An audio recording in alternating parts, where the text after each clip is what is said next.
Oscar Bevis, IFL, TV, MTK Global. I'm in Bushy with the boss, Josh Burnham. How are we, mate? All good, my man. All good, thank you. Good. Jez Smith. Wow. I mean, when I come and saw him after the Ben Ridings fight, I know he was pining for big fights and he was sort of having to do a little bit of talking in the hope of perhaps getting one of the domestic names at 154. Little did you know he would end up fighting in Barcelona on April the 23rd against former European champion Lejarraga. It's a bit of a glamorous one for Jez, isn't it? Oh, it's crazy, man. Yeah, when we first got offered it, it's kind of like, you're like, I first take a half step back and you look at it and you're like, give it a bit of thought, give him a little watch, and then didn't take too long for us to jump on it, yeah. Is there a reason why it didn't take so long? Is it just because of the magnitude of the opportunity, or from that, I don't know, it made it sound like you watched him and just thought, he's beatable? Yeah, absolutely. I watched him, I thought exactly that. I thought he's beatable. You know, you look at Jez, you look at him, look at his last few performances, do you know what I mean? Obviously, you go back to 2018 when he's been kind of talked about as the next big thing. Look at him now and it's kind of, he's not a different fighter, but he's nowhere near what he was back then, do you know what I mean? At first, when you look at the record he's got, Jez doesn't give a monkey. Jez is straight away, he's like, yeah, sweet, let's go. It's my job to kind of take a half step back and have a little look at him first, but yeah, it didn't take too long. And the magnitude of the fight as well, I mean, it might seem like, you know, showing Barcelona it might seem like a little bit low-key, but I'm not being funny. If he was to go over there, do a job, potentially even stop Lejarraga, I mean, that's one of the best British wins by a fighter in the last few years. Oh, absolutely. And me and Jez, we both know that. Do you know what I mean? The opportunity here is huge, but the pressure's still off him. Do you know what I mean? There's a, you know, almost kind of no matter what the result is, it's like a no-loss sort of thing. Do you know what I mean? As I said, we're only going over there looking at the win, but there's no pressure on Jez. Why do you think Jez was picked as an opponent? Because if you look at it, I can imagine that, obviously I know he's not a matchroom fighter, Kerman, but I know he's part promotion with Sergio Martinez, is like Maveria Promotions, and he's one of their guys. Like, it's not for the European title, which he obviously doesn't have now. Why on earth is Jez picked as the opponent? Because I know there's a few Brits on the card, but he definitely could have had an easier tick over than Jez. So, like, what is the reasoning? Was it just sort of offered to you and it was, yeah, or, I don't know, just why Jez, I suppose? I think Matchroom, well, obviously I don't know this for certain, but I get the impression they took a bit of a liking to him. Do you know what I mean? Jez is quite a likeable character. Is in like they took a liking to his character or the in-ring stuff? I think just in general, just his attitude. You know, he's quite easy to get on with. I would imagine as a promoter, he's never turned anything down as far as I'm aware. You know, he's game as they come. He always puts on a good fight. He's exciting for TV. So I guess why not? You know, I think they were kind of looking to put Jez in somewhere, and then when this opportunity came up, they obviously offered it to us. And I guess from Lejarraga's team, they're probably looking at, you know, his last performance. Although it was a good performance from Jez, it was only at 5 days' notice, and that was, you know, 20% of Jez's capabilities. Then maybe they're looking at that and thinking, yeah, you know, maybe we'll get this British lad over, bang him out in 2 rounds and move on, which obviously isn't the case for us, that we know. But maybe that's what they're thinking and why they accepted it.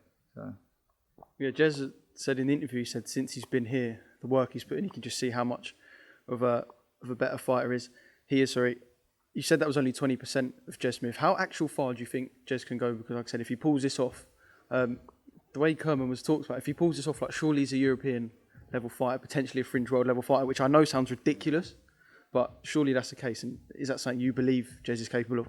Absolutely, mate. Absolutely. I think Jez's past performances, if you look back through his performances, he's always, you know, obviously me and him grew up together. I've known him from the amateurs. We both turned pro at the same time. We both kind of go through. He's always just fought. You know, he's got a lot of potential, but he's always fought with a lot of heart. And sometimes his heart is just overtaking him, even in training. You know, I think one of the biggest things I've changed in him is his mindset. You know, his mindset when he's sparring, to try and spar like a champion rather than spar to have a war, get the better of someone in sparring, or, you know, training smarter rather than necessarily harder. You know, if you look, even at the Lejarraga fight, it was our first fight together. And he had 2 weeks' notice for that. And he was well in the fight until he wasn't, if that makes sense. Until it got to that later stages where the 2-week training camp kind of showed. And even his last fight, so he had like 4 or 5 days' notice for that fight, wherever it was. And he showed a lot more, but still nowhere near what he had. Do you know what I mean? I mean, at first they offered us to fight in middleweight, and I said he's not going to make middleweight. You know, Jez is a welterweight. I said where he is right now, he couldn't make it in a week, so he had to make it a super middleweight. You know, so I think now he's at a proper full training camp. Ever since then, having the good win on Sky Sports, I noticed a massive change in Jez as well. And I think now he's at a proper training camp, then he can really start to. I don't think, you know, it will even necessarily, his full potential will come out necessarily, but he can start to show what he's capable of. And I think although Lejarraga is world ranked, and he is a dangerous fighter, and Jez might have to overcome some sticky situation at some point in the fight, definitely not beyond Jez's capability, even at 60, 70, 80%. Do you know what I mean? You'd have seen a lot of people come through these doors here, some full-time pros, some not. Is that perhaps the difference, like you said, between, because Jez still isn't a full-time pro, is the mindset difference, like the fact he wants to get one over on people in sparring? Like there'll be full-time professionals, like you went to spar Conor Ben and you'll know the setup at a Matchroom gym, anyone who's been there, so clean, so pro, it's just like a real good, and there's some guys there who come through the GB setup, so they're going to be full-time seasoned sort of boxing guys. Not that Jez isn't, but is that the difference between a full-time pro perhaps and someone who isn't a full-time pro? Just the little things. He's still doing the sparring, but he's treating it like a war, like you said. Are they the little differences, them sort of things? Yeah, I think beforehand where you could blame it on that, you know, where you come off, you know, Jez is working on the roof all day long. He comes in the gym in the evening knackered. Do you know what I mean? So A, getting your food right, getting your food to be able to sustain training properly, and B, getting your recovery in. You know, those things combined, once you get in a ring, it's an easy way out to just have a war. I mean, there's a lot of fighters who aren't full time, and the easy way out is just say, you know, let's get my hands up and just dig deep, bite my gum shield. But what he's doing now is, even though he is tired, he's going in there, he's listening to what I'm telling him, he's doing everything that he's being told, and you know, all the other bullshit is kind of getting swept aside, sort of thing. You know, I always said to boys, no one's paying you to be in here, really. No one cares, it doesn't go on your record. You know, we're in here to spar like champions and go out and get the win at the end of the day. That's what it's all about. You know, even you don't ever lose from a spar. So even if someone gets the better of you, as long as you're learning, that's the main thing. And those are the kind of things that Jez is taking away now. And it is hard. It is hard not being a full-time pro for him. As I said, you know, making weight on time, maintaining a weight while you're, you know, on a building site or whatever, eating whatever you're kind of given, sort of thing, and getting your recovery, and it's tough. So I do feel for people like Jez, yeah. You said he's been a pain in the arse as well, because he got pushed back 4 weeks, then he sort of had to go back to work, reset, you still got the weight, and now you've got 4 weeks of a more frustrated, hangry, moody Jez Smith. I love Jez, yeah, he's my brother. I love him, but it's the but. I love Jez, yeah, but, you know, every fighter is a nightmare, you know. Yeah, especially Jez. No, but he's... the way you looked into the distance was like, you were just, everything was running through your mind, like, God, I could tell some stories. I'm thinking, yeah, bloody hell, yeah. No, he's good. I said, he's a pleasure to train. He is. You know, it's like every fight, like I used to do it. I used to be a nightmare for my missus when my weight was coming down when I used to fight. Training twice a day and having to work is tough. Yeah, so the extra 4 weeks is, I guess it could have been anyone, but especially when they said to me 4 weeks, I was like, oh, fuck's sake. And they were like, oh, you got more time to prepare. I was like, yeah, but that means you've got 4 more weeks of weight making and 4 more weeks of fucking, you know. Obviously, the weight thing, this is up at 154. Jez has fought above that before. Kerman obviously was European champion at welterweight. It's his fourth weight he's ranked at. Fourth? Yeah, well, he was ranked. Well, fifth, I think, actually. I think at one point he was ranked at super lightweight. I don't think he ever actually fought that, but he was ranked at super lightweight because he fought at super lightweight. He's been ranked at welterweight. He's been ranked at middleweight. His last fight, he's now been ranked at super middleweight. And now been ranked at super lightweight. He's fifth weight ranking. It's crazy, man. He's had a ranking for every 3 fights, roughly, in his career. He said he's going to go in there massive as well. That's going to play a big part, I suppose. I mean, the fact he's going to potentially go in there and try and get rough and be a bit dirty, perhaps use the head, get in close and just be nasty in there if he's going to be the bigger man. He's spiteful as well, and he punches hard. You know, he's never ever done strength and conditioning before he came down here. So I've got my strength and conditioning coach, Neon Samuels, who works in here, who works with all the boys. And since he's been working with him, he's just like on another level. Like, he actually his back looks, he's always been really like gangly, Jez. Do you know what I mean? He's always had that kind of tall, gangly physique. But he looks solid now. He looks like a proper athlete, if that makes sense. Like, when he was on the running machine the other day, I looked at his back and I was like, bloody hell.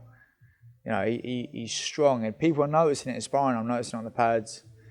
So I don't think he'll ever do welterweight again. I mean, never say never. You know, if you get enough time and the money's right, but he's naturally a super welterweight. You know, he's about 5'11", 6 foot, so he's not exactly small for the weight. And yeah, I think Kerman, if Lejarraga thinks he's going to come in and bang Jez out and stand there and bully him about, he's going to be in for a massive shock when we get over there.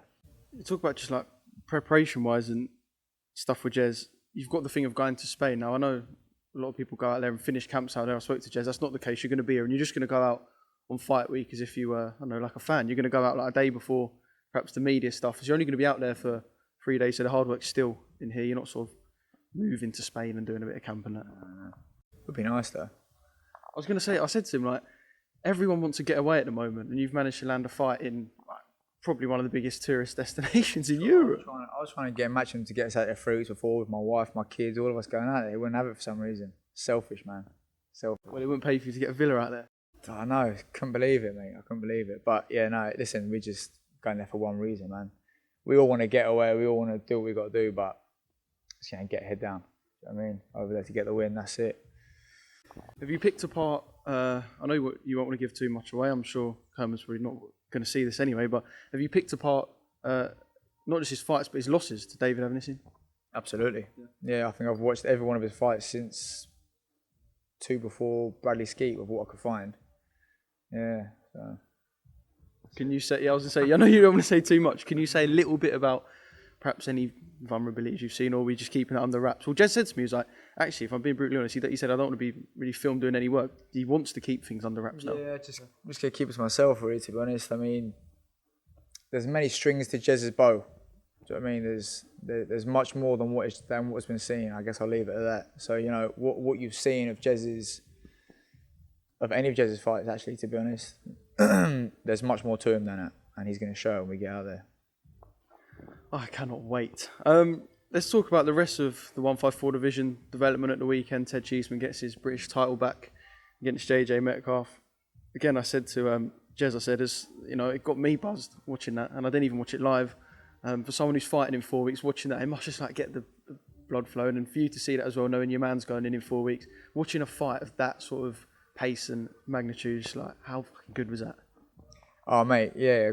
You know, whenever I watch any of those guys fight, it's always. I mean, there's no bad fighter really at the domestic scene at 154. Everyone who fights anyone is going to be an exciting fight, and I think Jez is definitely up there. And I'm excited to kind of be in the mix. Obviously, Jez and Ted have a bit of unfinished business anyway from the amateurs, so I'd like to get that fight on at some point. And but yeah, all of them really, to tell you the truth. I think I never worry about Jez. Do you know what I mean? I never have in my head Jez and the other domestic fighters and worry about him. No matter where we go, sparring or fights, I know he's always going to be all right. His mentality and his ability as well. You know, you might have to kind of take a step back with some fighters, even in having too much of a hard spar sometimes. But yeah, I'm excited, man. All those guys up there, there's a lot of talent and a lot of good fights out there for Jez after this. Obviously, like I said, you don't want to look too far into the future, but I suppose it's obviously something to think about Kerman first and foremost, and can't wait. Quickly, I just want to ask you about Whyte Povetkin. Dillian Whyte gets his revenge. Povetkin almost didn't look like a live dog in there, which, considering, although he was sort of being outboxed in the first fight, this time around he just didn't look like a live dog. Yeah, it's quite hard to read with someone like Povetkin. Like I saw an interview of him after, not an interview, like a video of him getting off the plane in Russia after his last fight. And he looked like the most unenthusiastic man on the planet. So, I mean, everyone's like dancing and cheering around him. He's like the biggest win of his life. And he's just like, So it's quite hard to see when he's in there, like, you know, whether he cares or not. I can't imagine COVID, you know, having that COVID really helped him out very much going into the second fight. But can't take anything away from Whyte. Do you know what I mean? He got in there. It's hard for someone like Whyte to get in after being knocked out so badly. You know, you've seen it countless times before. You use David Price as an example. He's never the same fighter after getting chinned by Tony Thompson the first time. Same thing happened again straight away. So for him to get in there and do a job like he did on Povetkin the second time, fair play to him, do you know what I mean? But yeah, it does make me laugh, Povetkin. Even when you see him in the bubble before, he's just got the same face no matter what.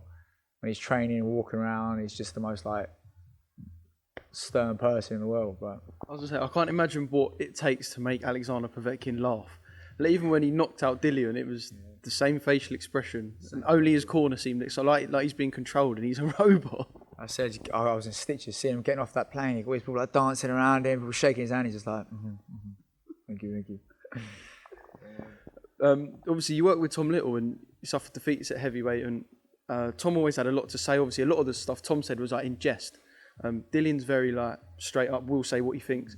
When you've said a lot and then you've been stopped as well, how hard mentally is that? Like, for example, what have you taken for what you saw from Tom to sort of recover?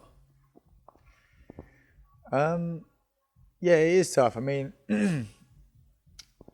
it was like with Tom. I had Tom towards the end of his career. Do you know what I mean? I think he just got to a point where his body just didn't do what he wanted it to do in the end. Do you know what I mean? He had too many hard fights. So I guess maybe that's a bit different because I kind of knew what he was capable of, and he knew what he was capable of, but potentially his body just wouldn't allow him to do it in the end. But it is tough. Like, any loss is tough, whether you talk up a good fight or not. I mean, Tom got himself into good fights because he talks them up. You know, he's the most convincing man on the planet. So he gets himself into good fights. But yeah, any loss is tough, man. Especially when when you get so close to your fighters, it's never easy. Never easy to see him in there. Well, he done the business, and where'd you put him after that? I mean, he's going to have to wait if he wants Tyson Fury, but I don't know how you rated Whyte before, but you still put him in that sort of top echelon of heavyweights? Yeah, of course, man. Yeah, you can't not really. Do you know what I mean? He does. Because he does get a lot of criticism, doesn't he? I don't know if it's perhaps the fact that he's not technically the most aesthetically pleasing boxer, but he does get a lot of criticism for someone whose resume is as good as it is. Listen, you can't take anything away from him. He will fight whoever they put in front of him. You know, he's probably one of the most dodged people about in the heavyweights, if you think about it, really. You know, he's been mandatory for however many days, like 1,200 days or something. He's been mandatory for WBC title for.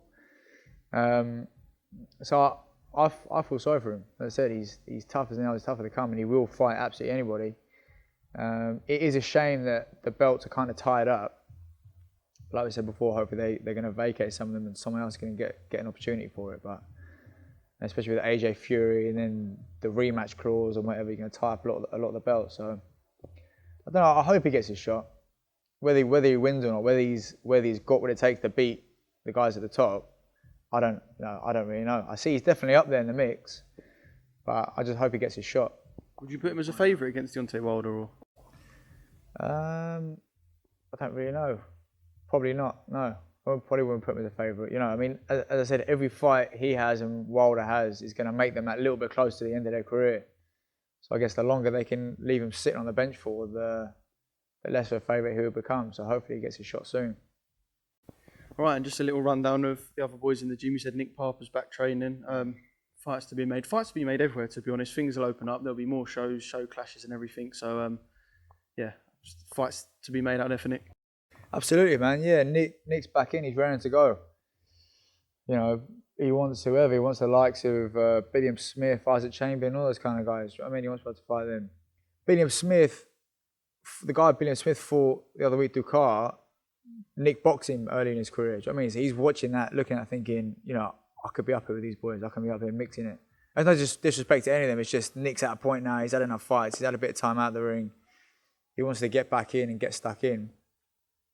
So yeah, he's back in. He's ready to go. Waiting for an opportunity. We've got quite a few lads in the gym now. A lot of lads waiting to make their debuts.